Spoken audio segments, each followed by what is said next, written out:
Thank you, Congressman, for your participation. Now I recognize Congressman Self from Texas for the next 5 minutes. Thank you, Madam Chair. Given the background of repression against matters of conscience, faith, the church in Nicaragua, I want to ask you, and I was also struck with your comment about lead with our values. One of our, in fact, it's in the First Amendment, religious freedom. We have both the Establishment Clause and the Free Expression Clause in our First Amendment.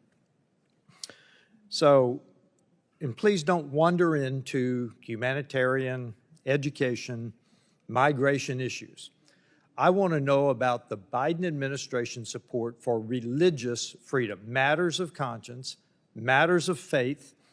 Does the Biden administration support religious liberty in the Western Hemisphere? And I want to hear specifics about how they are supporting. And again, I ask you not to wander into humanitarian, education, or migration issues. I want to hear specifics about the religious freedom because that is one of our leading values. So what is the Biden administration doing to support religious freedom in the Western Hemisphere?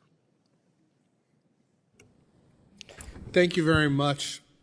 The Biden administration has been focused on a country that has, in Nicaragua, that has deeply abused people of faith, going after Mountain Gateway missionaries, for example, and jailing them. So what does focused on it mean? What are they doing? So we have repeatedly raised the unfair jailing and abuse of both evangelical and Catholic religious figures in Nicaragua.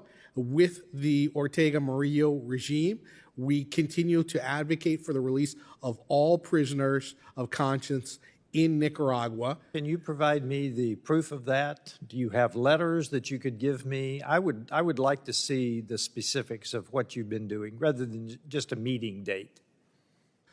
I'll have to consult with my colleagues in the department about providing any specific documentation, but I will absolutely stress that we have raised this on numerous occasions, and we did secure the release of a number of political prisoners, 222 at one time. These prisoners of faith, or were they political prisoners of different political party?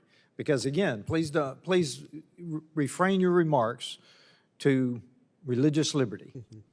So that was a broad spectrum of prisoners, including people of faith. One of the other things I'm very proud of that we've done in the Western Hemisphere is to work to combat anti-Semitism in our hemisphere.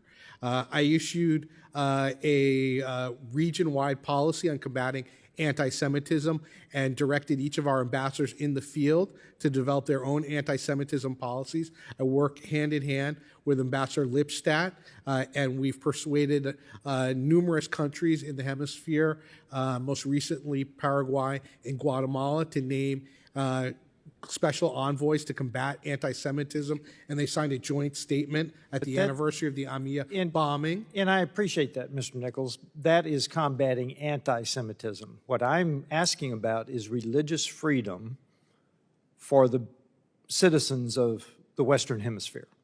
It is related, but it is not exactly anti-Semitism. You're combating anti-Semitism. I want to know what you're doing to support religious liberty.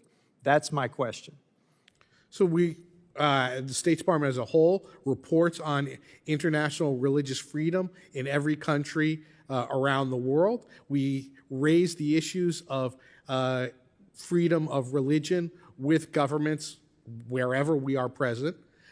We seek out information when there are cases where people of faith or people who choose not to practice a faith are persecuted. We raise that with the host governments. Okay. I would like to know if you've got any documentation, if you would follow up on when you have actually done it. We can talk generalities all day long. That doesn't answer specifics. I would appreciate it. With that, I yield back, Madam Chair.